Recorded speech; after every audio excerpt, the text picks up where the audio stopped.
The bell above the glass door jingled as Clara slipped into Merritt's books and coffee, brushing the drizzle from her jacket sleeve. Her parents were hosting yet another suffocating dinner tonight, one of those endless evenings where cousins and uncles measured worth by who brought the most impressive partner on their arm. She didn't have one. Correction, she didn't have time for one. Between holding down her marketing job and trying to keep her head above the waters of her family's expectations, Clara had zero interest in parading someone around just to silence gossip. But tonight she was desperate. If she showed up alone again, her mother would sigh audibly, her aunt would whisper behind the crystal glasses, and her brother would make some smug comment about her standards being too high. Light reading? A voice drawled.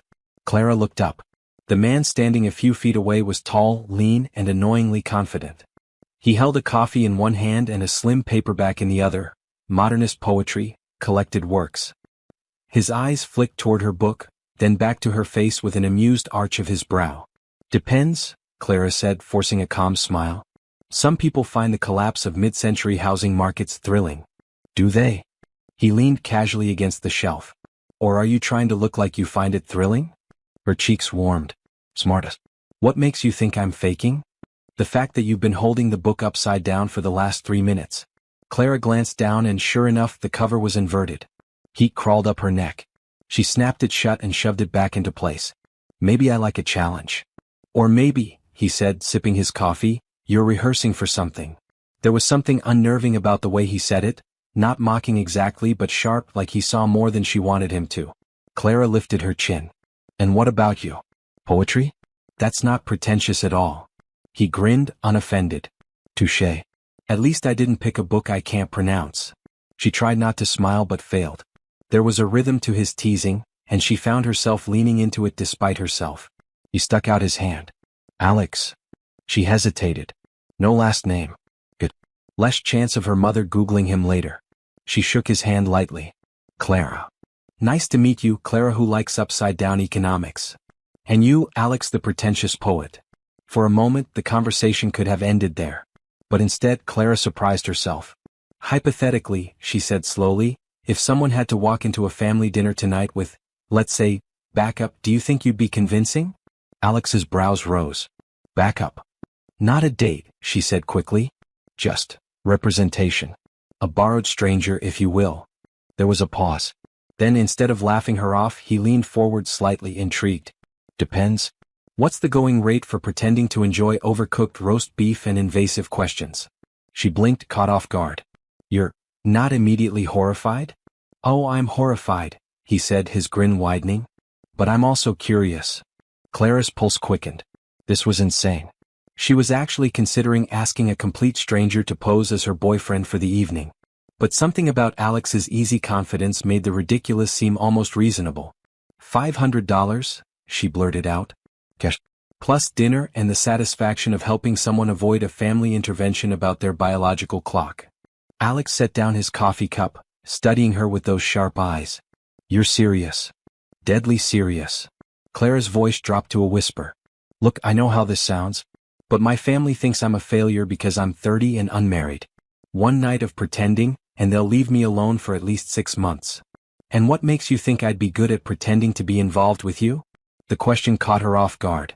She gestured vaguely at his appearance, the expensive-looking watch, the perfectly tailored jacket, the way he carried himself like he owned whatever room he entered. You look successful. Stable. Like the kind of man who could afford me. Alex's laugh was low and genuinely amused. Could afford you? You know what I mean. Like you have your life together. Like you're not the type to live in a studio apartment with a broken dishwasher and student loan debt. Ah. His eyes danced with something she couldn't quite read. And appearances are everything to your family? Pretty much. Clara felt heat rise in her cheeks again. God, I sound awful, don't I? Shallow and materialistic and desperate, Alex finished, but his tone was gentle, not cruel. Exactly. She laughed, but it came out shaky. Desperate enough to proposition a stranger in a bookstore cafe.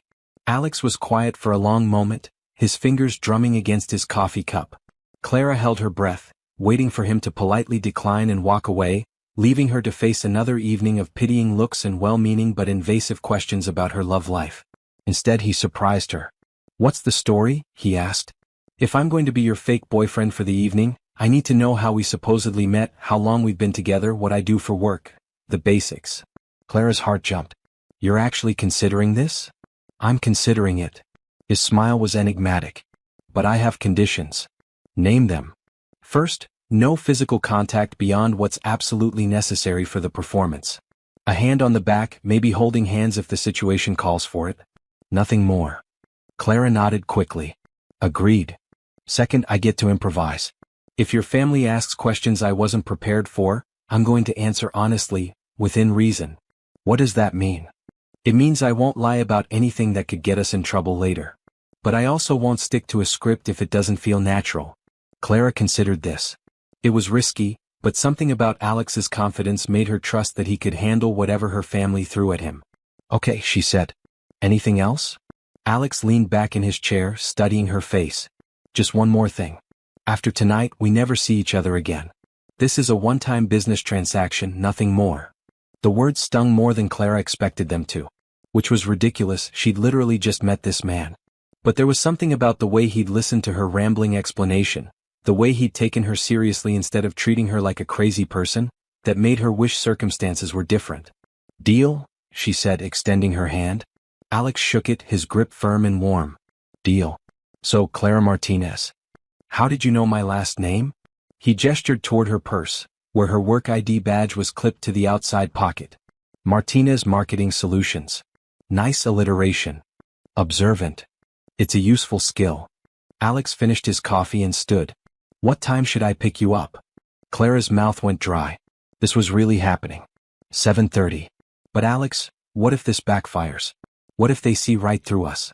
For the first time since they'd started talking, Alex's expression grew serious. Clara, trust me when I say this, I'm very good at being exactly what people expect me to be. There was something almost sad in the way he said it, but before Clara could ask what he meant, he was pulling out his phone. Your address. She rattled it off, still feeling like she was living in some alternate reality where she hired attractive strangers to solve her family problems. I'll see you tonight, Alex said, pocketing his phone. Then, with that same enigmatic smile, he added, try not to worry. I have a feeling your family is going to love me. As he walked away, Clara realized she'd forgotten to ask what he did for work, where he lived, or literally anything else about him beyond his first name. But somehow, watching the confident way he moved through the crowded cafe, she found herself believing him. Her family was definitely going to love him. The question was, would she? Welcome to Mr. Ashbourne Golden Narratives, where every story is crafted to captivate your heart and ignite your imagination. If you're new here, hit that subscribe button and ring the notification bell so you never miss a golden narrative. And if this story touches your heart, show some love with a like. It helps me bring you more incredible tales. So settle in, get comfortable, and let's continue this golden journey together. Clara spent the rest of the afternoon in a state of controlled panic. What had she done?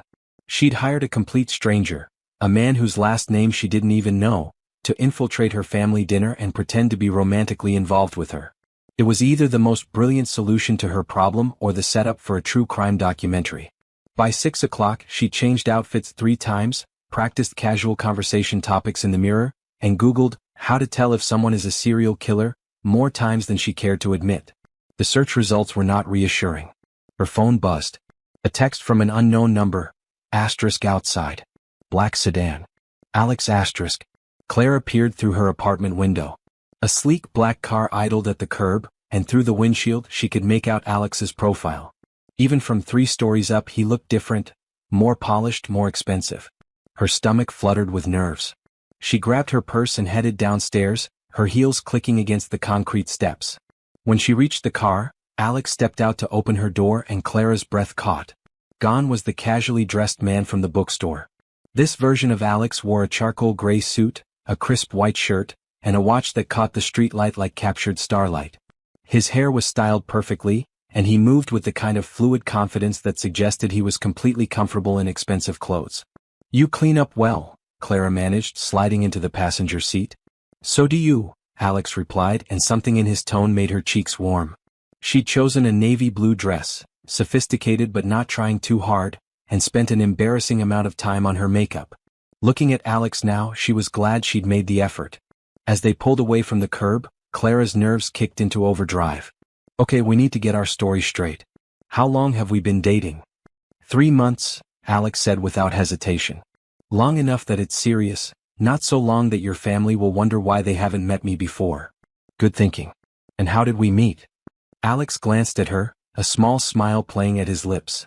Coffee shop. You were reading a book upside down, I called you out on it, and somehow that turned into the best conversation I'd had in months. Clara stared at him. That's actually what happened. The best lies are mostly truth. There was something in the way he said it that made Clara wonder what truths Alex might be hiding. But before she could ask, he continued. What do I need to know about your family? Clara took a deep breath. My parents, Roberto and Maria Martinez. Dad's a contractor, Mom teaches elementary school.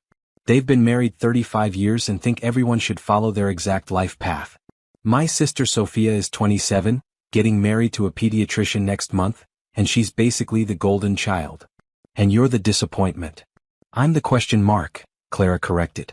The one who went to college for marketing instead of something practical, who's 30 and still renting instead of buying, who dates but never brings anyone home. Why don't you bring anyone home? The question was casual, but Clara sensed genuine curiosity behind it. Because the men I date either run screaming when they meet my family, or they love my family more than they like me. There's no middle ground. Alex was quiet for a moment, navigating through evening traffic with the ease of someone who drove expensive cars regularly. What about you? What do you want? What do you mean? Your family wants you married and settled. What do you want? It was such a simple question, but Clara found herself struggling to answer. I want them to stop looking at me like I'm broken. I want to walk into family gatherings without immediately being asked about my dating life. I want to be seen as successful and happy instead of pitiful and incomplete. That's what you don't want, Alex observed. What do you actually want? Clara was quiet, watching the city lights blur past her window. I want to build something that matters. My marketing business is small now, but I have ideas, plans. I want to travel, not just vacation but really see the world. I want to fall in love with someone who sees me as a partner, not a project to fix or a prize to win. Those are good wants. Tell that to my mother. Alex pulled into the driveway of her parents' modest two-story house. Warm light spilled from the windows and Clara could see figures moving around inside. Her stomach clenched. Alex, she said suddenly, what if they hate you? What if this whole thing is a disaster? He turned off the engine and faced her fully. In the dim light of the car, his features looked sharper, more serious. Clara, I need you to trust me.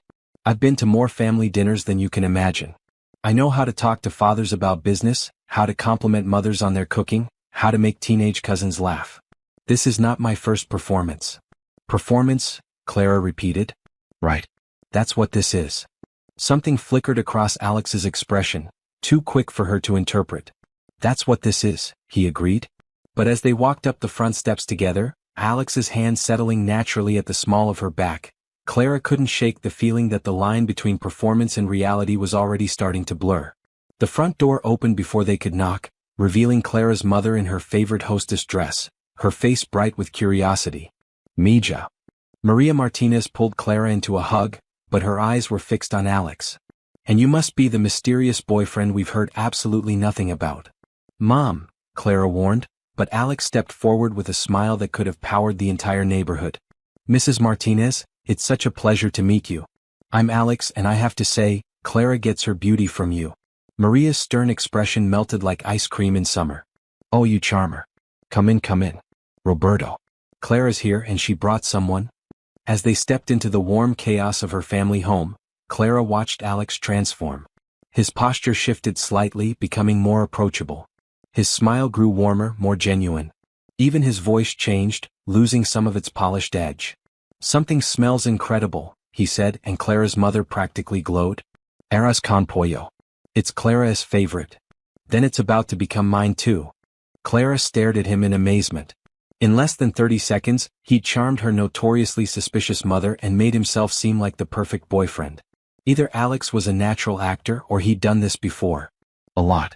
Her father appeared in the doorway, wiping his hands on a dish towel.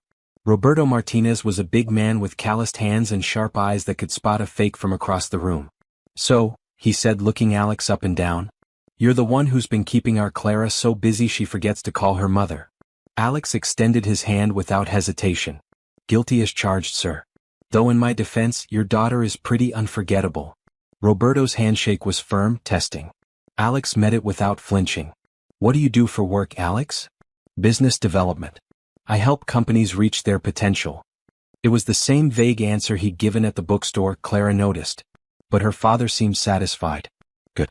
A man should have ambition. I couldn't agree more. As they moved toward the dining room, Clara caught Alex's arm. You're really good at this, she whispered. His smile was enigmatic. You have no idea.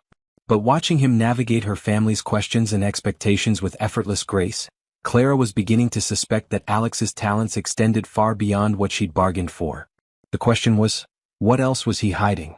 The Martinez dining room buzzed with the familiar energy of a family gathering. Clara's teenage cousin Miguel was setting the table with theatrical sighs, her Aunt Carmen was arranging flowers while interrogating Clara's mother about the mysterious boyfriend, and somewhere in the kitchen, her sister Sophia was probably perfecting her engagement glow. Clara. Sophia appeared in the doorway, radiant in a way that only came from being deeply, sickeningly happy. She rushed over for a hug, then immediately turned her attention to Alex. So you're the famous Alex we've heard absolutely nothing about. Sophia, Clara said through gritted teeth. This is Alex. Alex, my sister Sophia, the bride-to-be. Alex took Sophia's hand with a gentle smile. Congratulations on your engagement. Clara's told me so much about your wedding plans. Sophia's eyes lit up. Really? What did she say? Clara panicked. She'd barely mentioned the wedding to Alex beyond the basic facts. But Alex didn't miss a beat. She said you found the perfect dress on your third shopping trip, that you're having the ceremony at St. Mary's because that's where your parents were married, and that you're more excited about the marriage than the wedding, which tells me you're marrying the right person. Sophia's face softened. She really told you all that? She lights up when she talks about how happy you are. Clara stared at Alex in amazement. She had mentioned those details, briefly, nervously while they were driving over. But he'd been listening so carefully that he could repeat them back like they mattered to him. I like him, Sophia whispered loudly to Clara. He's much better than that guy you brought to Christmas 2 years ago. That guy was a mistake, Clara muttered. What guy? Alex asked, his tone casual but his eyes sharp. Nobody important, Clara said quickly, but Sophia was already launching into the story. David. He spent the entire evening talking about his cryptocurrency investments and asked my dad if he could borrow money for some guaranteed opportunity. Dad almost threw him out. Alex's expression grew thoughtful. Sounds like Clara learned to be more selective. Apparently, Sophia grinned. Come on, let me introduce you to everyone else. The next hour was a masterclass in social navigation. Alex moved through Clara's extended family like he'd known them for years.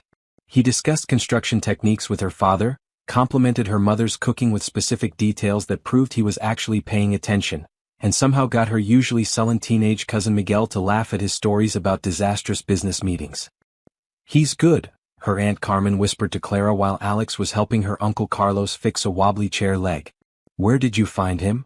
Coffee shop, Clara said, which was technically true. Smart, successful, handsome, and handy with tools? Carmen raised an eyebrow. What's wrong with him? Nothing's wrong with him.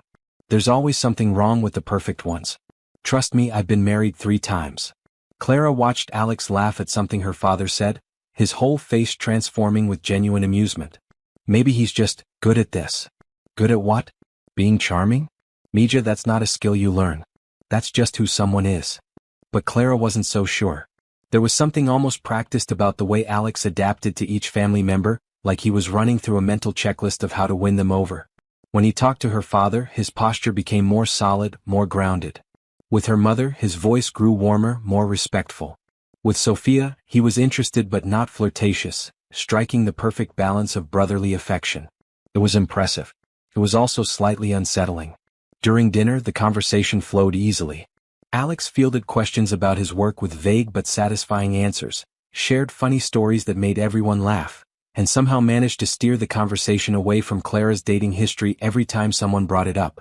So, Alex, her mother said over dessert, what are your intentions with our Clara? The table went quiet. Clara's fork froze halfway to her mouth.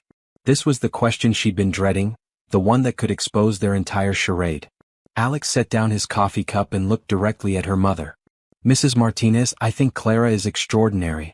She's intelligent, funny, talented, and completely unpredictable. She challenges me in ways I didn't know I needed. Clara's heart did something complicated in her chest. But, Alex continued. I also think she's been hurt before by people who wanted to change her instead of appreciating who she already is. So my intention is to support her dreams, enjoy her company, and see where this goes without putting pressure on either of us to be anything other than ourselves. The table was silent for a moment. Then Clara's father nodded approvingly. Good answer. Very good answer, her mother agreed, beaming. Clara stared at Alex, her mind reeling. Where had that come from? He'd spoken about her like he actually knew her, like he'd thought deeply about who she was and what she needed. But they'd met 6 hours ago. How could he possibly understand her that well? Unless he didn't? Unless this was just another performance, perfectly calibrated to say exactly what her family wanted to hear. After dinner, while the women cleared the table and the men argued about football in the living room, Clara found herself alone with Alex in the kitchen. That was incredible, she said quietly. You had them eating out of your hand. Alex was drying dishes with the efficiency of someone who'd done it 1,000 times.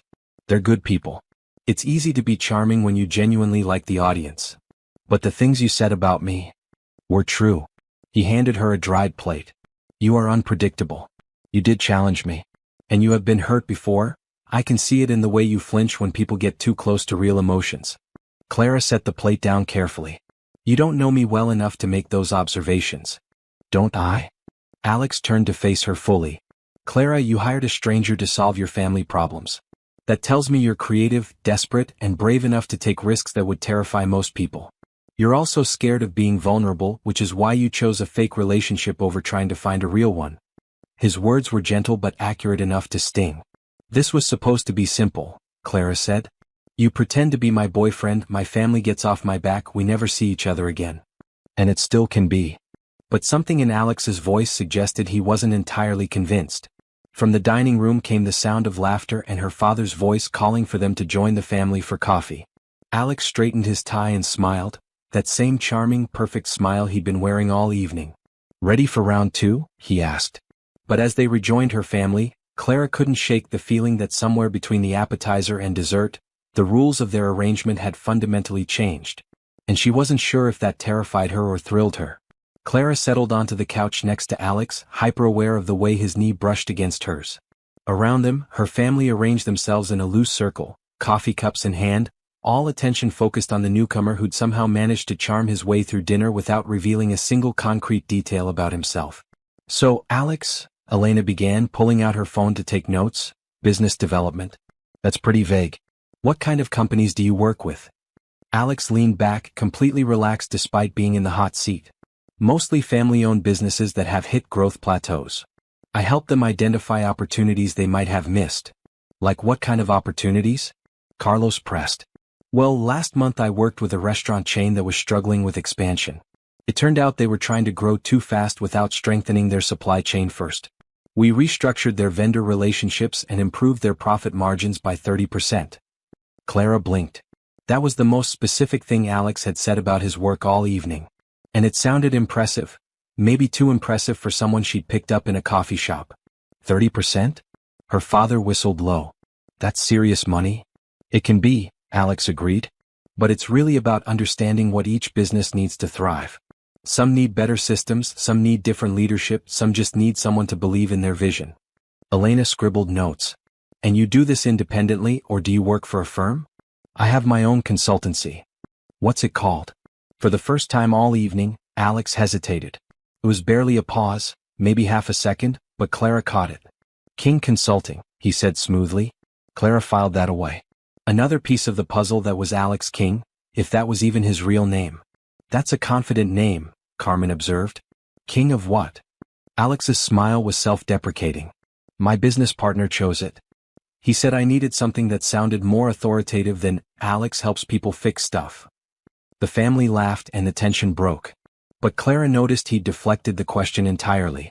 What about family? Her mother asked, settling into her favorite armchair. Do your parents live nearby? This time the pause was longer. Alex's coffee cup stilled halfway to his lips, and something shifted in his expression, a shadow that passed too quickly for most people to notice. My father passed away a few years ago, he said quietly. My mother lives in Europe now. We don't see each other often. I'm sorry for your loss, Maria said gently. Thank you. He was a complicated man. But he taught me the value of hard work. Clara studied Alex's profile, noting the tension in his jaw. This was the first thing he'd said all evening that felt completely genuine, raw and unpolished in a way that made her chest tighten. What about siblings? Sophia asked. None. Just me. That must have been lonely, Elena said, her journalist instincts picking up on the emotional undercurrent. Sometimes. Alex met Clara's eyes briefly. But it taught me to be self-sufficient. And it makes evenings like this more special. The warmth in his voice when he said it made Clara's pulse quicken. Was that part of the act too, or was there something real underneath? Clara never mentioned how you two met, Carmen said, clearly fishing for details. Clara tensed, but Alex handled it with ease. Coffee shop on 5th Street. She was pretending to read a book about economics. Pretending? Roberto raised an eyebrow. She had it upside down, Alex said, grinning at Clara. I couldn't resist calling her out on it. That sounds like our Clara, Miguel laughed. Remember when she tried to impress that guy in college by pretending she knew about wine? Miguel, Clara warned, but Alex looked intrigued. What happened? She ordered a vintage red at a restaurant and got mad when they brought her a bottle from 1987, Sophia giggled. She thought vintage meant old. In my defense, Clara said, I was 19 and trying to seem sophisticated. And now you're 30 and hiring fake boyfriends, Elena said dryly. Some things never change. The room went dead silent. Clara's blood turned to ice. Elena was joking, she had to be joking, but the words hung in the air like an accusation. Alex didn't flinch. Instead, he laughed, a rich, genuine sound that filled the uncomfortable silence. Fake boyfriend? He looked at Clara with mock hurt. Is that what you told them? I'm wounded. Elena's just being Elena, Clara managed, her voice barely steady. I'm just saying, Elena continued, oblivious to the panic she'd caused. Clara has a history of elaborate schemes to avoid dealing with her problems directly. Like what? Alex asked, and Clara could have killed her cousin. Senior year of high school, she convinced her friend Marcus to pretend they were dating so this guy she actually liked would get jealous and ask her out. Did it work? Alex's tone was casual, but Clara caught the sharp interest in his eyes. Backfired spectacularly, Carlos chimed in. Marcus fell for her for real, the other guy started dating someone else, and Clara spent prom night crying in the bathroom. That's enough family history for one evening, Clara said firmly, standing up. Alex, would you like to see the garden? Mom's roses are beautiful this time of year. I'd love to, Alex said, rising smoothly. As they stepped onto the back patio, Clara's hands were shaking. The night air was cool against her flushed cheeks, and she could hear the distant sound of her family's laughter through the sliding glass door. That was close, she whispered. Was it? Alex leaned against the patio railing, studying her face in the moonlight. Elena was just teasing you about your tendency toward creative problem-solving. Creative problem-solving, Clara repeated. Is that what we're calling this? What would you call it? Clara wrapped her arms around herself, suddenly cold. A mistake maybe. This whole thing is insane, Alex. I hired a complete stranger to lie to my family, and somehow you're so good at it that they actually believe we're together. Maybe because we are together. Right now in this moment. That's not what I mean, and you know it. Alex was quiet for a long moment, his gaze fixed on something beyond the garden. Clara, can I ask you something? Sure. Why didn't you just tell your family the truth?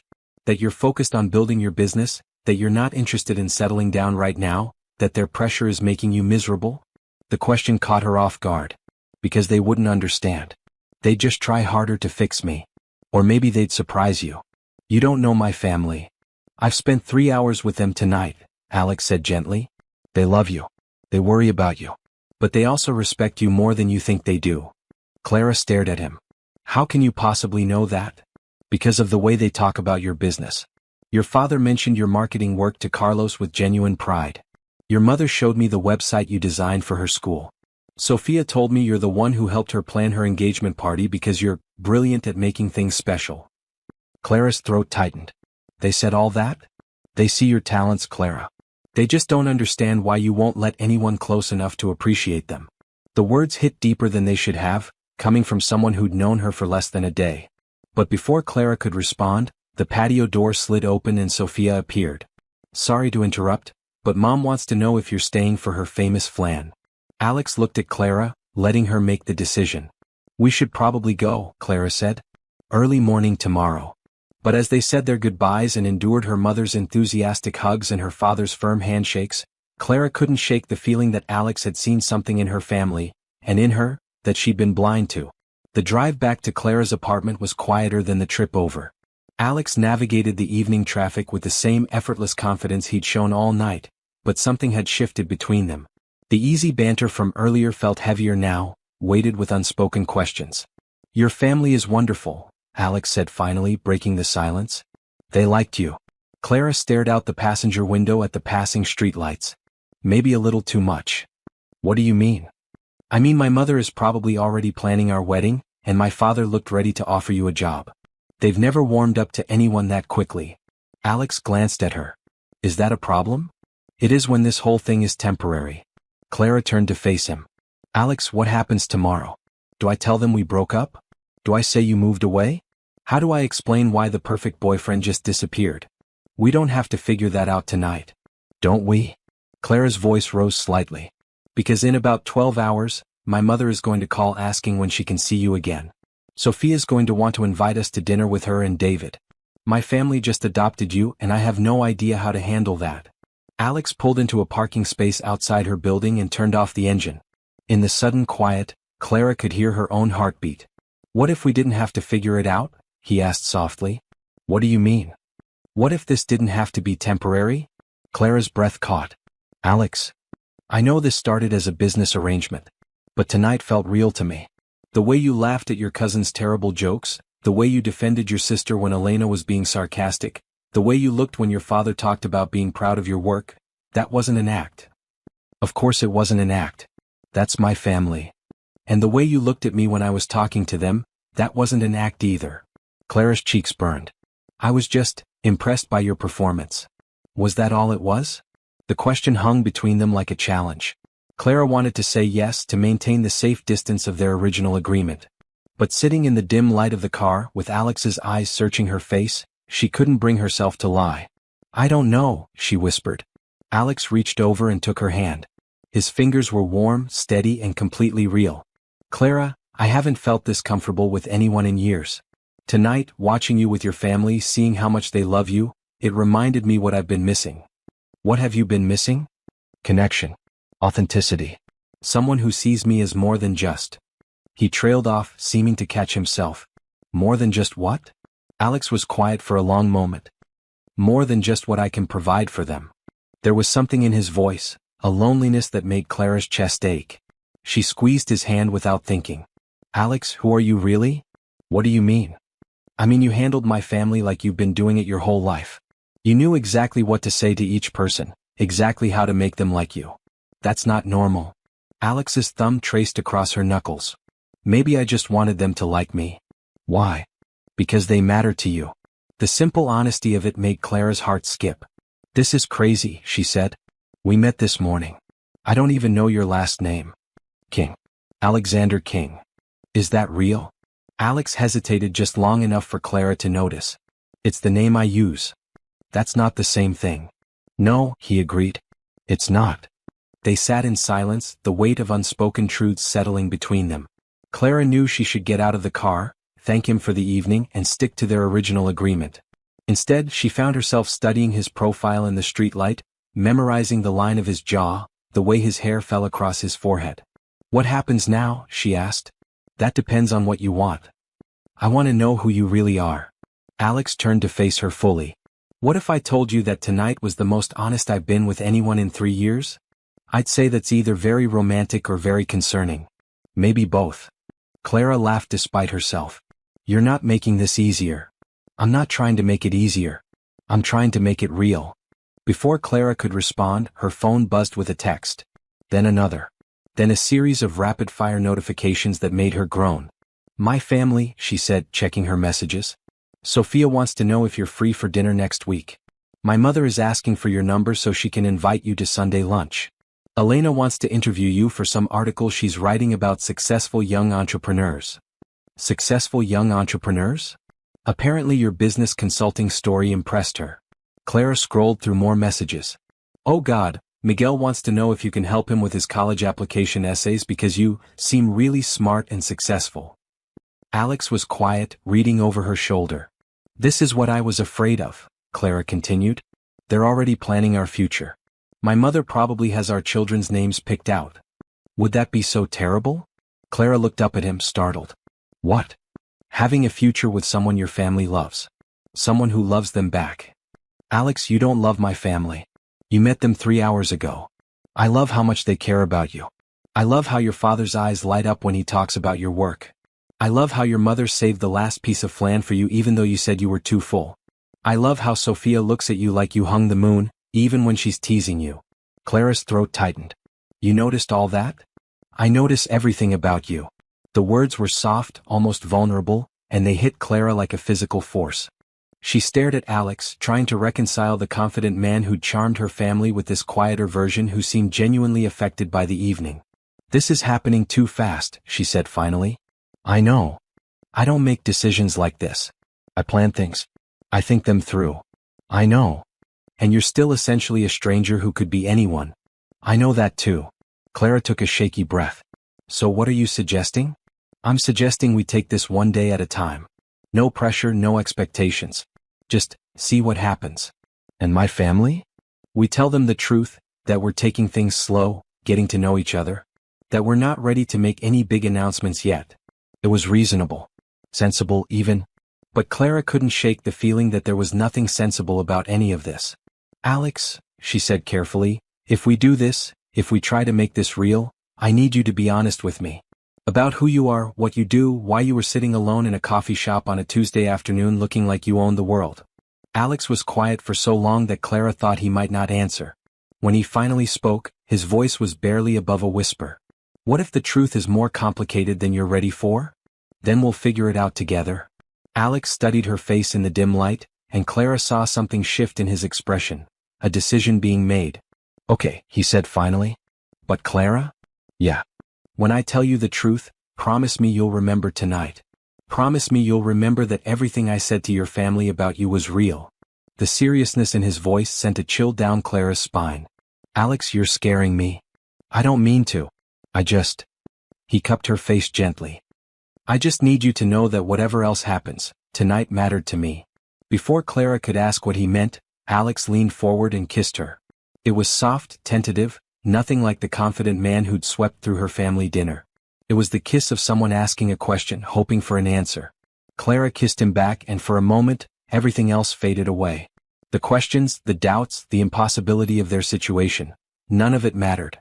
There was only Alex's hands in her hair, the taste of coffee on his lips, and the feeling that she was standing at the edge of something that would change everything. When they broke apart, Clara was breathless. I should go, she whispered. You should. But neither of them moved. Alex? Yeah. Whatever the truth is, I want to hear it. All of it. Alex smiled, but it didn't quite reach his eyes. Tomorrow, he promised. I'll tell you everything tomorrow. As Clara walked up to her apartment, she couldn't shake the feeling that tomorrow was going to change everything. She just wasn't sure if it would change it for better or worse. Clara barely slept that night. Every time she closed her eyes, she saw Alex's face in the dim light of the car, heard the weight in his voice when he promised to tell her everything. By morning, her coffee had gone cold 3 times while she stared at her phone, waiting for him to call. When it finally rang at 10 a.m., her heart jumped. Good morning, Alex's voice was warm but cautious. How are you feeling about last night? Confused, Clara said honestly. But not sorry. Good. That's good. There was a pause. Clara, about what I promised you. The truth. I remember. Right. The thing is, it's not really a phone conversation. Could we meet somewhere? Somewhere private? Clara's stomach fluttered with nerves. My apartment? Actually, I was thinking somewhere neutral. There's a small park on Elm Street near the river. Do you know it? Riverside Park? Yes, but Alex. I'll explain everything when I see you. 1 hour. After he hung up, Clara spent 45 minutes changing clothes and trying to calm her racing thoughts. Whatever Alex was about to tell her, it was big enough that he needed privacy and neutral ground. That could mean anything from a complicated ex-wife to a criminal record. She found him sitting on a bench overlooking the river, dressed more casually than she'd ever seen him. Jeans, a simple button-down shirt, no expensive watch. He looked younger somehow, less polished and infinitely more nervous. Thank you for coming, he said as she sat down beside him. Thank you for not disappearing in the middle of the night like some kind of fairy tale prince. Alex's laugh was shaky. That's actually not far from the truth.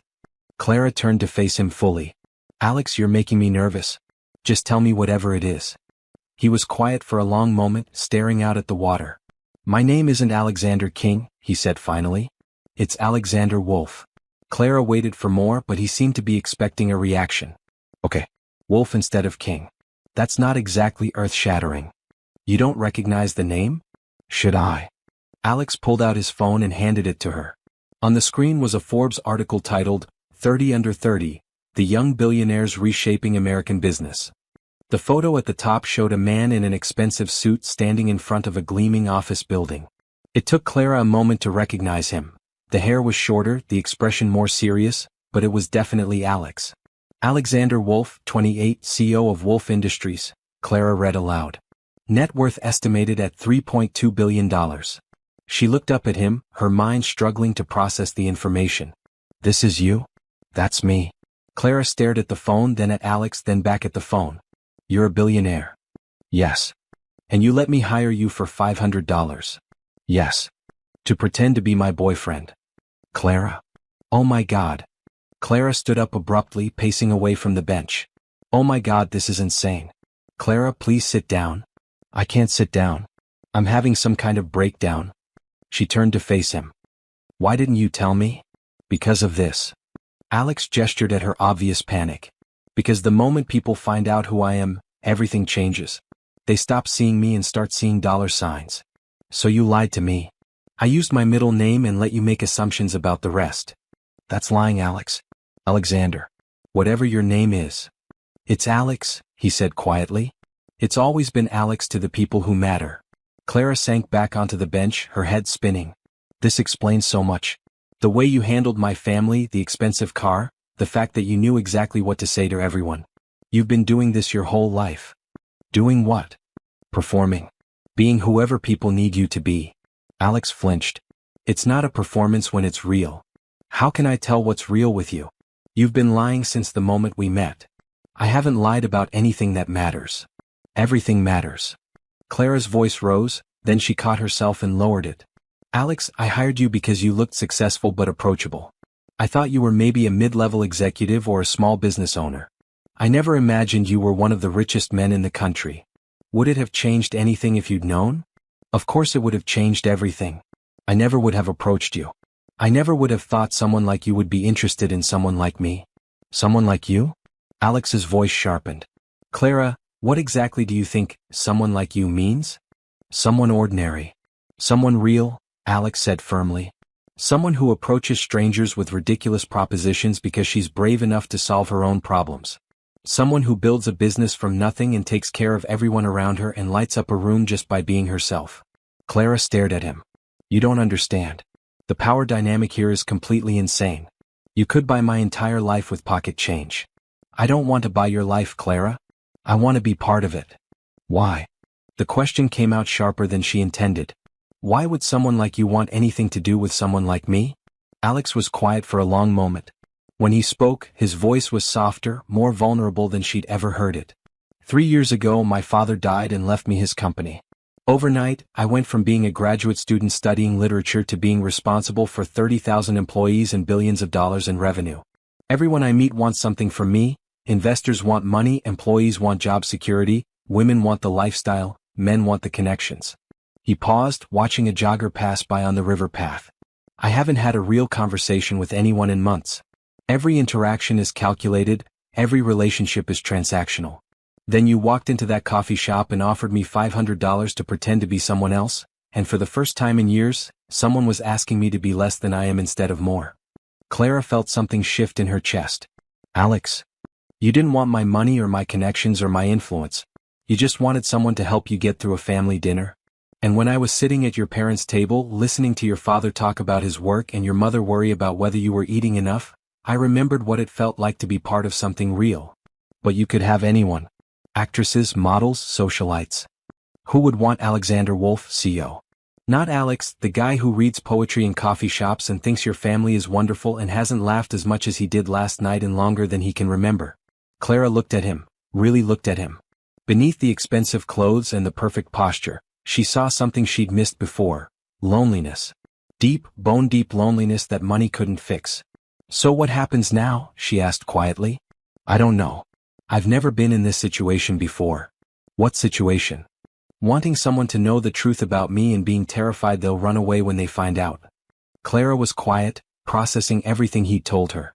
The magnitude of his wealth was staggering, but what struck her more was the way he described his life: isolated, performative, empty of genuine connection. "Alex," she said finally, "last night when you were talking to my family, was any of that real?" "All of it. Every word." "And when you kissed me?" "Especially then." Clara took a shaky breath. "This is crazy." "I know. I mean really, truly insane. You're a billionaire and I'm a struggling marketing consultant who hired you for $500. "I know. The media would have a field day if they found out." "Probably. My life would never be private again."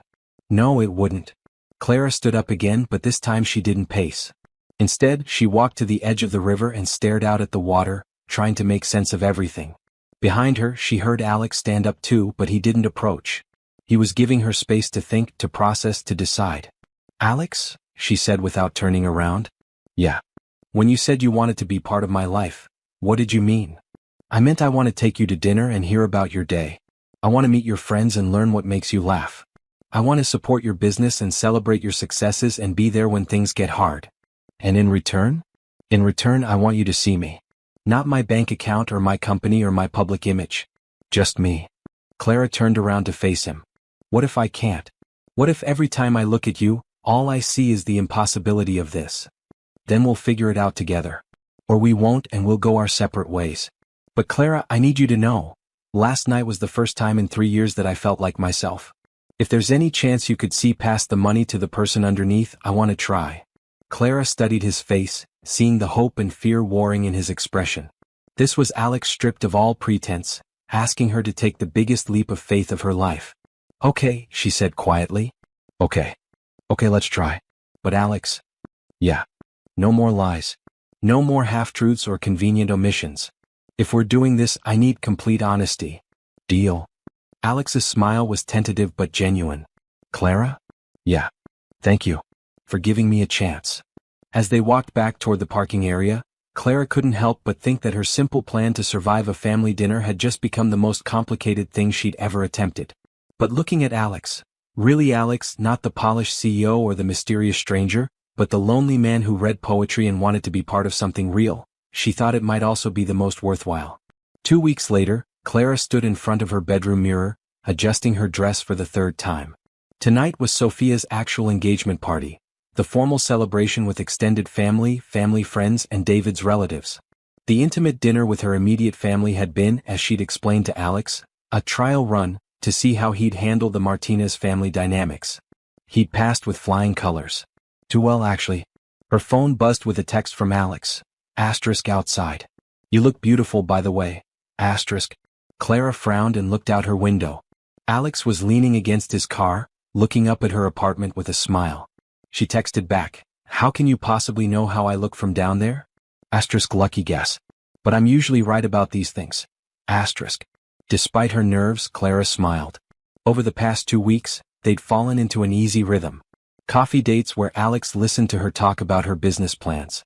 Quiet dinners where he shared stories about his father and the weight of inheriting an empire he'd never wanted. Long walks where they both pretended the outside world didn't exist. It was the most natural relationship Clara had ever been in, which made it all the more surreal. Tonight felt different though. Tonight, they'd be performing for a much larger audience, including people who might actually recognize Alexander Wolf. The risk of exposure was exponentially higher. "Ready for round 2? Alex asked as she slid into the passenger seat. "Are you? This isn't going to be 20 people who've known me since birth. Sophia invited half the city. Including people who might know who I really am?" "Possibly." Clara studied his profile. "Are you worried about that?" Alex considered the question as he navigated through evening traffic. "Honestly, part of me hopes someone recognizes me." "What? Why?" "Because then we'd have to decide what this really is. No more pretending, no more trial runs. Just the truth." Clara's stomach fluttered. "Alex, we agreed to take this slow." "I know. But Clara, these past 2 weeks, They've been the best 2 weeks I've had in years. And tonight, watching you get nervous about introducing me to more of your family, seeing how much this matters to you. I don't want to pretend anymore." Before Clara could respond, they pulled into the country club parking lot. The venue was elegant in that understated way that screamed expensive. Manicured gardens, soft lighting, and valets who moved with practiced efficiency. "Wow," Clara breathed. Sophia really went all out. "It's beautiful," Alex agreed, but his attention was focused on Clara's face. "You're nervous." "Terrified," she admitted. "What if someone asks questions we can't answer? What if David's family doesn't like you? What if—" Alex reached over and took her hand. Clara breathed. "We've got this." "How can you be so calm?" "Because I'm not pretending anymore. Whatever happens tonight, I'm just going to be myself." "Your billionaire self or your coffee shop poetry self?" "Both. They're the same person, remember?" As they walked toward the entrance, Clara tried to channel Alex's confidence. But the moment they stepped into the reception area, her anxiety spiked. The party was in full swing, at least 100 people mingling with champagne glasses, a string quartet playing in the corner, and Sophia glowing in a stunning cocktail dress as she accepted congratulations. "Clara." Sophia rushed over, David close behind her. "You made it. And Alex, you look wonderful." "Congratulations," Alex said, shaking David's hand. "Clara's told me so much about your relationship. You're a lucky man." "I'm the lucky one," David replied, but his attention was already shifting. "Alex, forgive me, but you look familiar. Have we met?" Clara's blood chilled, but Alex remained perfectly composed. "I don't think so. I'd remember meeting Sophia's future brother-in-law." David looked puzzled. "Maybe I've seen you around the hospital? What did you say you do again?" "Business consulting," Alex replied smoothly. Before David could probe further, Sophia grabbed Clara's arm. "Come on, I want to introduce you to David's parents. They're dying to meet the mysterious boyfriend." The next hour was a whirlwind of introductions and small talk. Alex navigated each conversation with the same effortless charm he'd shown with her immediate family, but Clara noticed the way certain people looked at him, like they were trying to place him. "He's quite impressive," said Mrs. Bright, David's mother, as they watched Alex discuss wine pairings with the sommelier. "Very sophisticated for someone so young." "He's special," Clara agreed and realized she meant it completely. "How long have you been together?" "A few months," Clara said, sticking to their established timeline. "And it's serious?" Clara hesitated. 2 weeks ago she would have deflected the question. Tonight, watching Alex make David's elderly grandmother laugh at his stories, she found herself saying, "I think it might be." Mrs. Bright smiled knowingly. "I can see it in the way he looks at you. That young man is smitten." As if summoned by their conversation, Alex appeared at Clara's side, sliding his arm around her waist in a gesture that felt completely natural. "Ladies, I hope you're not sharing embarrassing stories about Clara." "Only the good ones," Mrs. Bright laughed. "You're very lucky, Alex."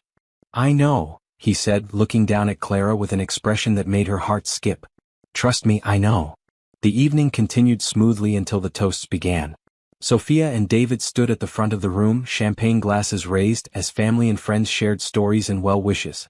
Clara relaxed, thinking the hardest part was over. Then Alex stood up. "I'd like to say something," he announced, his voice carrying easily across the room. Clara's panic was immediate and absolute. This wasn't part of the plan. They'd agreed to keep a low profile, to blend in, to avoid drawing attention. "Sophia, David," Alex began, "congratulations on finding something rare and beautiful. True love is a gift that not everyone gets to experience." The room was quiet, attentive. Clara gripped her champagne glass so tightly she was surprised it didn't shatter. "Watching you two together reminds me why some risks are worth taking," Alex continued, his eyes finding Clara's across the room. "Why sometimes the most terrifying thing you can do is also the most necessary." Clara's heart was pounding so hard she was sure everyone could hear it. "Which is why," Alex said, reaching into his jacket pocket, "I can't wait another moment to ask the question that's been burning in my heart." Time slowed to a crawl.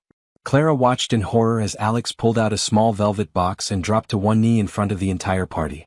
"Clara Martinez," he said, his voice steady and sure, "you walked into my life when I least expected it and changed everything. Will you marry me?" The room erupted. Gasps, applause, someone's champagne glass hitting the floor. Sophia was crying, David was grinning, and Mrs. Bright was clasping her hands together in delight. But Clara couldn't hear any of it over the roaring in her ears. She stared at Alex, kneeling in front of strangers, holding a ring that caught the light like captured fire, and realized that everything, absolutely everything, had just changed. Clara? Alex's voice was gentle, patient, but she could see the vulnerability in his eyes. The entire room was watching. Waiting. Her family, David's family, people she'd never met before. All of them expecting her to say yes to a proposal that was supposed to be fake but felt more real than anything she'd ever experienced. She started, but the words wouldn't come. Because looking at Alex, seeing the hope and fear and love in his expression, Clara realized she had no idea if this was part of their arrangement or if the man she'd hired to pretend to love her had just asked her to marry him for real. And she had exactly 3 seconds to decide what her answer would be. Yes. The word escaped Clara's lips before her brain could catch up. The room exploded into cheers and applause as Alex slipped the ring onto her finger. A stunning emerald-cut diamond that felt impossibly heavy against her skin. He stood and pulled her into his arms, kissing her as camera phones flashed around them. For a moment, Clara lost herself in the warmth of his embrace, in the way he held her like she was something precious. Then reality crashed back. What had she just done? The rest of the evening passed in a blur of congratulations and questions she couldn't answer. When did they start planning this? Had they set a date? Where would they live? Clara smiled and nodded and let Alex field most of the inquiries while her mind reeled. By the time they escaped to his car, Clara's hands were shaking. Alex, she said the moment the doors closed, what the hell just happened in there? I proposed to you. That wasn't part of our agreement. Alex started the engine but didn't put the car in drive. I know. You know? That's all you have to say. Clara's voice rose.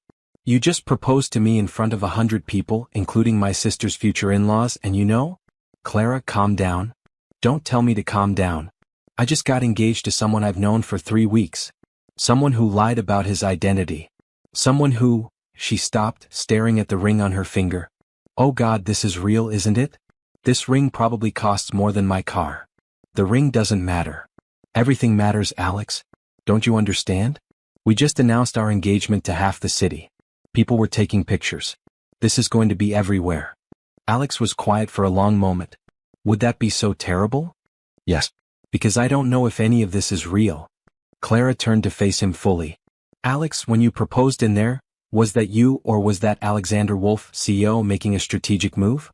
The question hung between them like an accusation. Alex's jaw tightened. What do you think? I think I don't know you well enough to tell the difference. The words came out harsher than Clara intended, but she was too panicked to soften them. Alex flinched as if she'd slapped him. I see, he said quietly. Alex, I didn't mean. Yes, you did. And maybe you're right.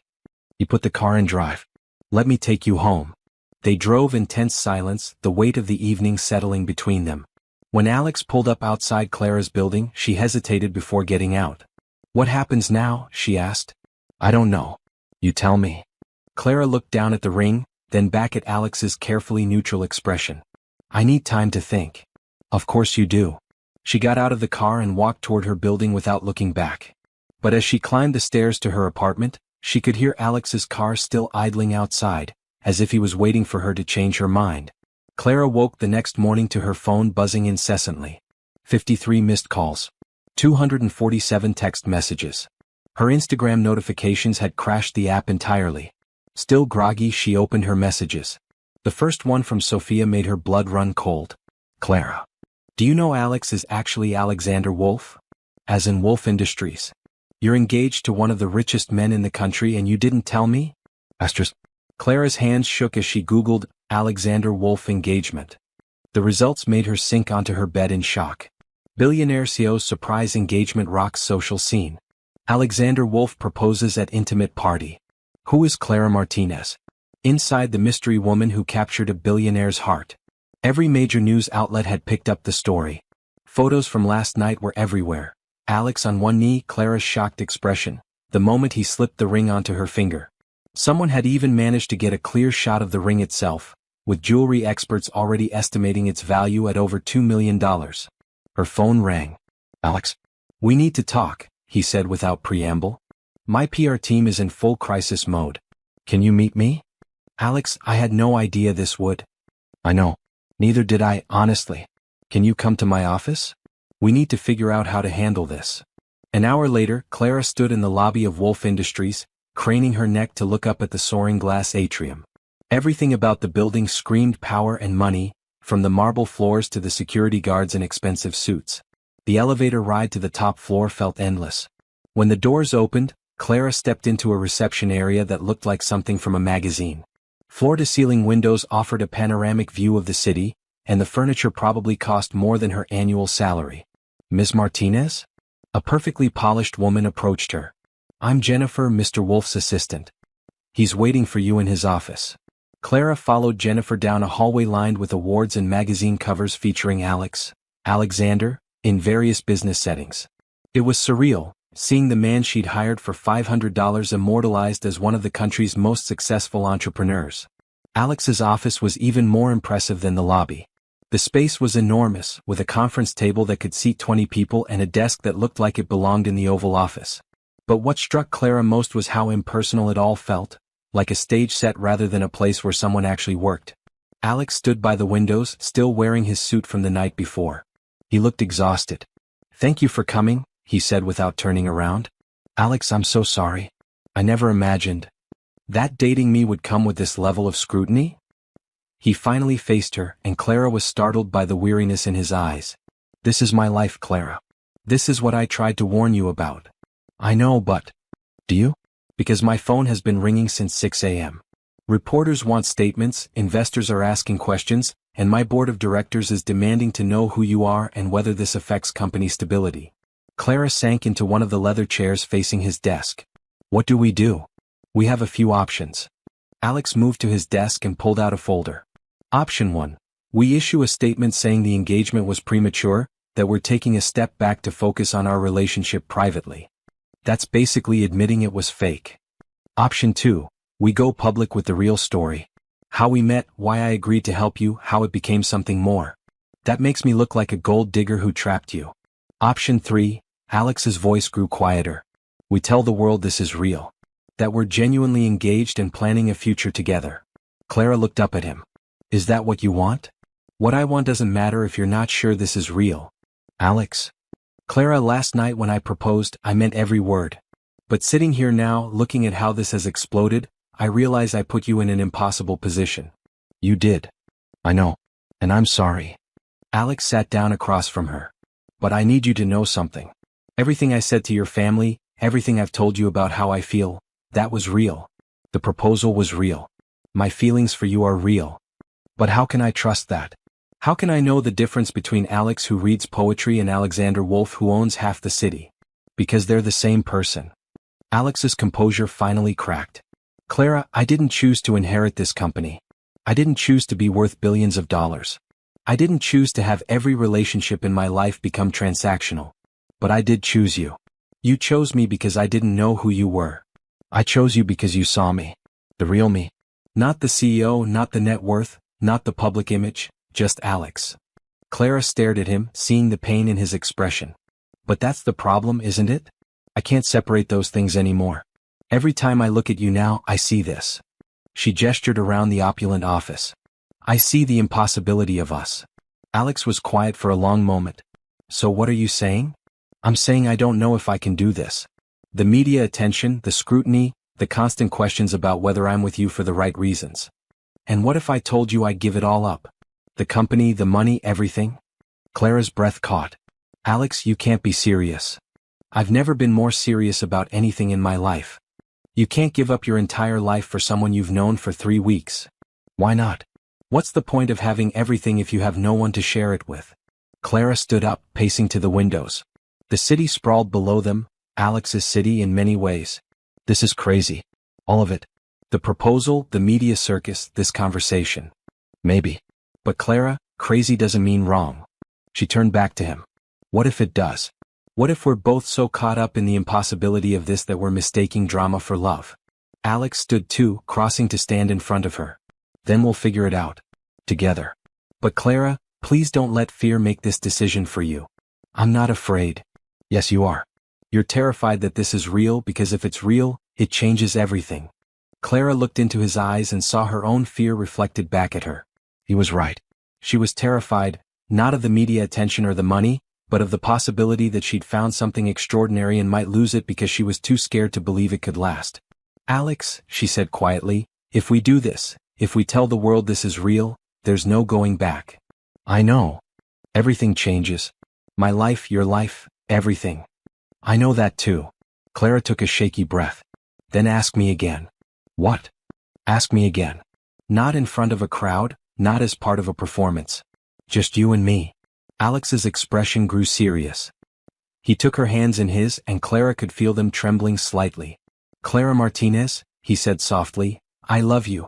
I love your courage, your kindness, your terrible taste in upside-down books.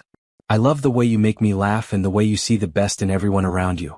I love that you took a chance on a stranger and somehow found exactly what you were looking for. Clara's eyes filled with tears.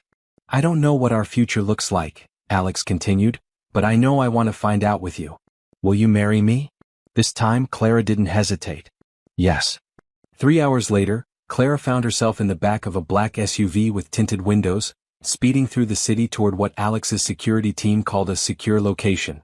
The media had discovered her apartment address within hours of the engagement photos going viral, and a small crowd of reporters had gathered outside her building. This is insane, Clara muttered, watching photographers chase their car for 2 blocks before giving up. Welcome to my world, Alex said grimly.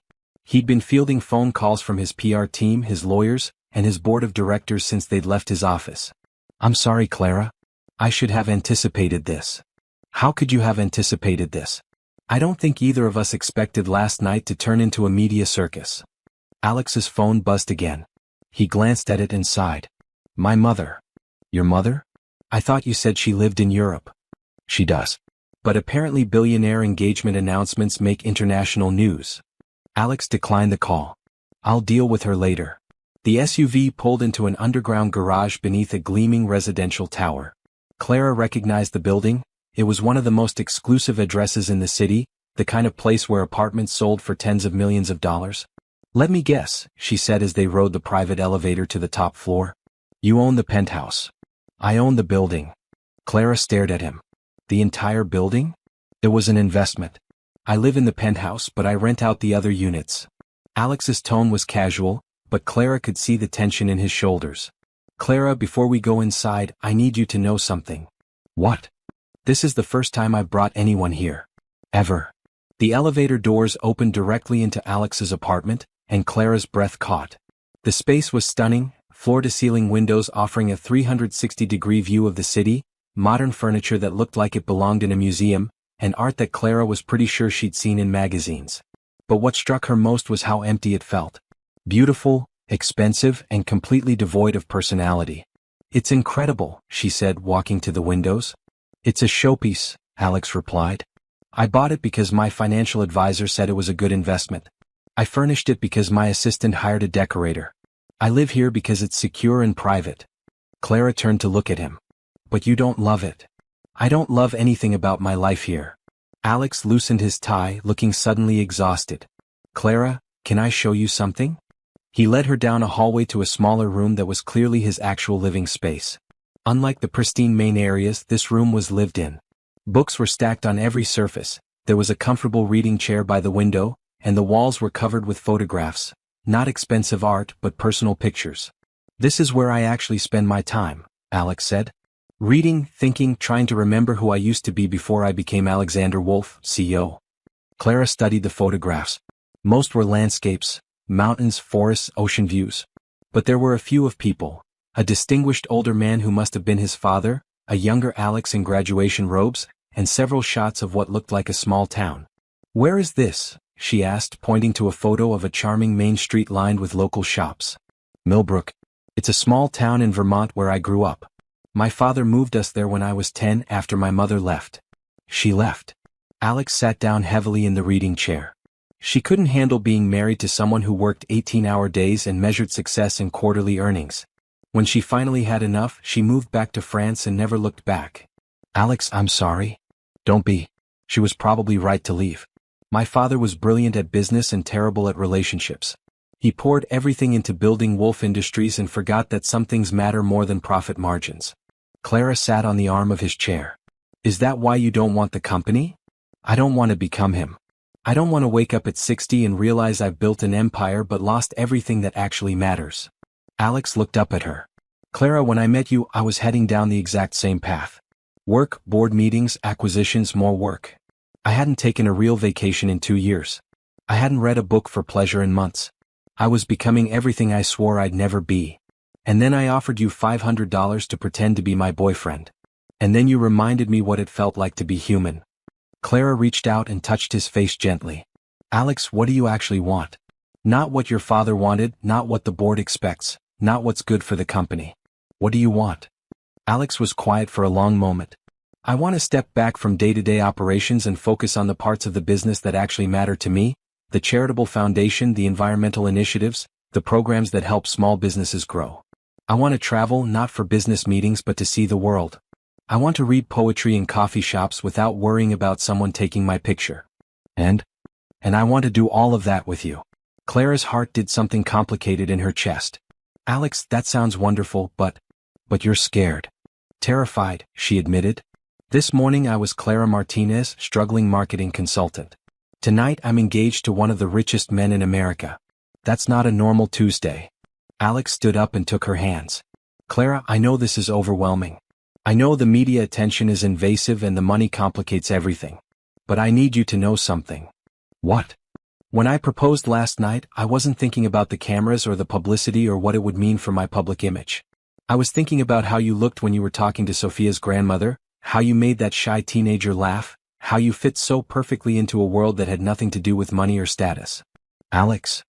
I was thinking about how I've spent 3 years feeling like I was playing a role, and with you, I finally feel like myself again. Clara looked into his eyes and saw the same vulnerability she'd glimpsed that first night in her parents' garden. What if I can't handle it? The attention, the pressure, the constant scrutiny? Then we'll figure out how to minimize it. Private security, media management, whatever it takes. What if your board doesn't approve of me? Then they can find a new CEO. Clara stared at him. You can't be serious. I've never been more serious. Clara, I spent the first 26 years of my life trying to live up to my father's expectations. I'm not spending the rest of it trying to live up to a board of directors' expectations. But the company will survive without me micromanaging every decision. I have excellent people in place. The company doesn't need me to work 18-hour days. It needs me to provide vision and leadership, which I can do without sacrificing everything else. Clara walked back to the windows looking out at the city lights. Alex, what if this doesn't work? What if we're too different, or the pressure is too much, or we realize we don't actually know each other well enough to get married? Then we'll deal with it when it happens. But Clara, what if it does work? What if we're exactly what each other needs? She turned back to him. You really think we could make this work? I think we'd be crazy not to try. Clara was quiet for a long moment, weighing everything he'd said against her own fears and doubts. Finally she spoke. Alex, if we really do this, I need some things from you. Anything. I need you to be patient with me while I figure out how to navigate your world. I need you to understand that I'm going to make mistakes and probably embarrass myself at fancy events. Done. I need you to support my business, not try to fix it or throw money at it, but actually support what I'm trying to build. Absolutely. And I need you to promise me that if this gets too hard, if the pressure becomes too much, we'll talk about it honestly instead of pretending everything is fine. Alex crossed the room and pulled her into his arms. I promise all of that and more. What more? I promise to love you exactly as you are. I promise to never try to change you or mold you into someone you're not. I promise to be Alex, not Alexander Wolf, CO, whenever you need me to be. Clara looked up at him, seeing the sincerity in his expression. And I promise to try to see past the money and the media attention to the man who reads poetry and makes terrible jokes and somehow convince my entire family that he's perfect for me. Even though I am perfect for you? Especially because you might actually be perfect for me? When Alex kissed her this time, it felt different from all the kisses before. It felt like a promise, like a beginning, like the first moment of the rest of their lives. Outside, the city hummed with its usual energy. Reporters were probably still trying to track them down, and somewhere Alex's PR team was crafting statements about their engagement. But inside the quiet sanctuary of Alex's real living space, surrounded by books and photographs and the comfortable chaos of an actual life, Clara finally understood what Alex had been trying to tell her. Love wasn't about having everything figured out. It was about finding someone worth figuring it out with. And as Alex held her close, whispering plans for their future against her hair, Clara realized she'd found exactly that. The press conference was scheduled for the next morning at Wolf Industries headquarters. Clara stood in front of the bathroom mirror in Alex's penthouse, trying to calm her nerves. In 30 minutes, she would face a room full of reporters and cameras to announce that her engagement to Alexander Wolf was real. "You don't have to do this," Alex said, appearing in the doorway. He was already dressed in a sharp navy suit, but his expression was concerned. "We could issue a written statement instead." "No," Clara said firmly, adjusting her blazer for the third time. "If we're doing this, we're doing it right. No hiding, no half-truths." Alex smiled. "Have I mentioned that I love your courage?" "Only about a dozen times since last night." They rode to the office in comfortable silence, Alex's hand warm and steady in hers. The media circus outside Wolf Industries was even larger than Clara had expected. News vans lined the street, photographers jostled for position, and reporters spoke rapidly into cameras. "Second thoughts?" Alex asked as their car pulled into the underground garage. "Constantly. But I'm not changing my mind." The conference room was packed. Clara recognized reporters from major networks, financial publications, and entertainment outlets. Camera flashes started the moment they walked in, and the noise level was overwhelming. Alex stepped up to the podium with the confidence of someone who'd done this 100 times before. Clara stood slightly behind him, trying to project calm while her heart hammered against her ribs. "Thank you all for coming," Alex began. "I know there's been a lot of speculation about my personal life over the past 24 hours, so I wanted to address the situation directly." The room quieted, everyone leaning forward in anticipation. "Last night I proposed to Clara Martinez and she said yes. This engagement is real, our relationship is genuine, and we're very happy." Hands shot up immediately, reporters shouting questions over each other. "Mr. Wolf, how long have you been dating?" "Ms. Martinez, what do you do for work? Is it true you met in a coffee shop?" Alex raised his hand for quiet. "We'll take a few questions, but I want to be clear that we're here to share our happiness, not to provide entertainment." A reporter from the Financial Times stood up. "Mr. Wolf, how will this marriage affect your role at Wolf Industries?" "It won't," Alex said firmly. "My personal life and my professional responsibilities are separate matters." "Ms. Martinez," called a woman from a lifestyle magazine, "how does it feel to be engaged to one of the country's most eligible bachelors?" Clara stepped forward, her voice steadier than she felt. "It feels like I'm engaged to the man I love. His net worth isn't what made me say yes." "Then what did?" another reporter asked. Clara looked at Alex, seeing the encouragement in his eyes. "He makes me laugh. He listens when I talk about my dreams. He sees me as a partner, not a project. And he makes the best coffee I've ever had." The room chuckled and Clara felt some of her tension ease.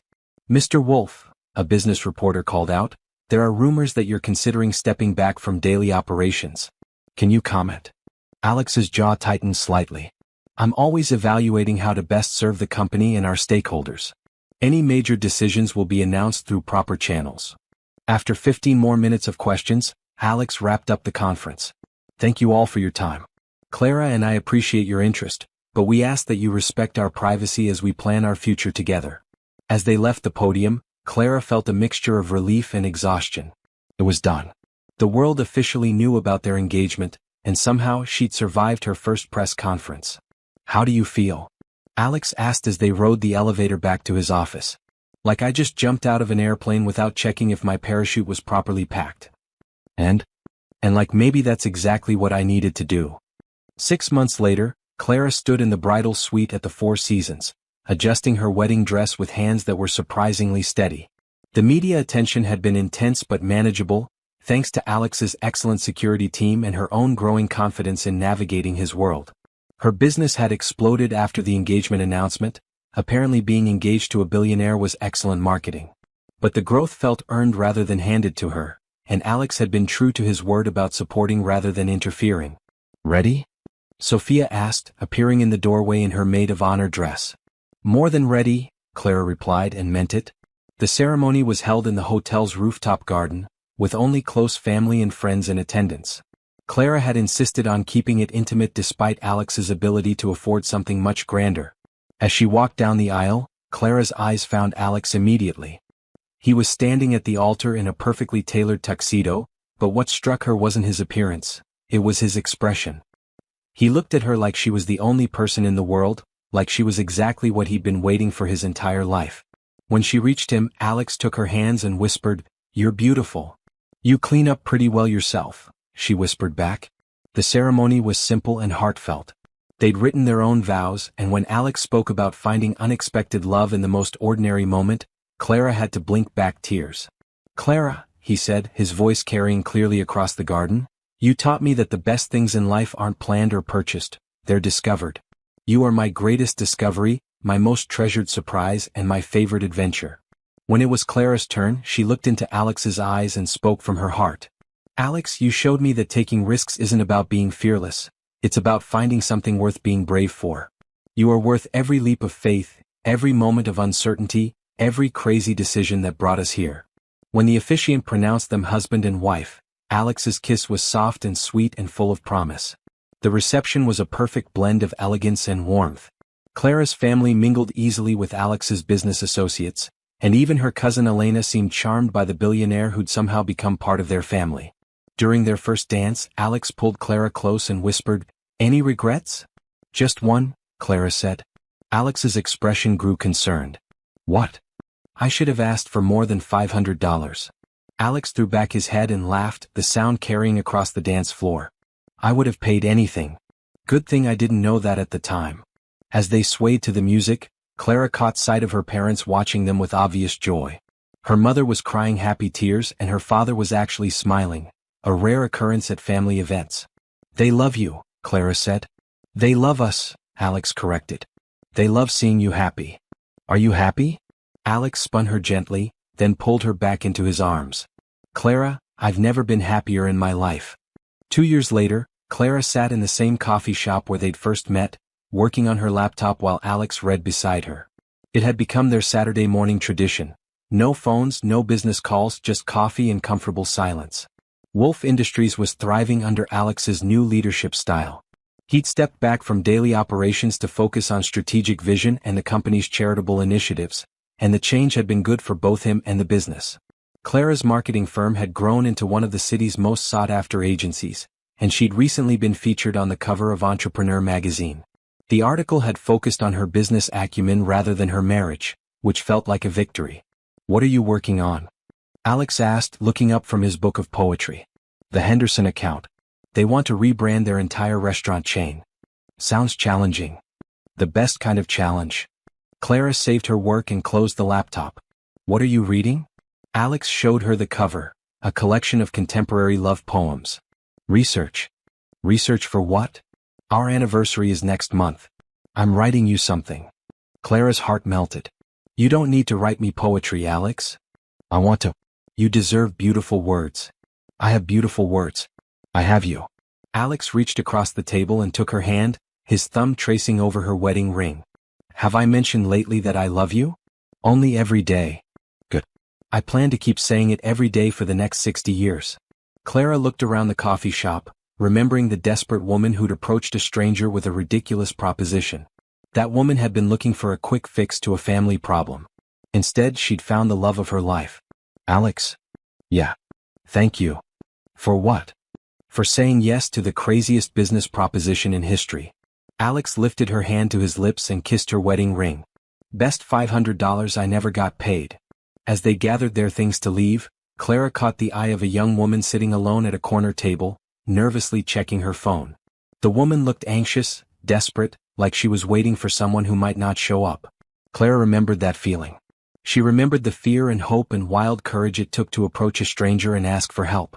She smiled at the woman encouragingly, then followed her husband out into the sunshine, grateful every day for the moment she'd been brave enough to ask a beautiful stranger to pretend to love her. The best part was he'd never had to pretend at all. Sometimes the most ridiculous plans lead to the most extraordinary outcomes.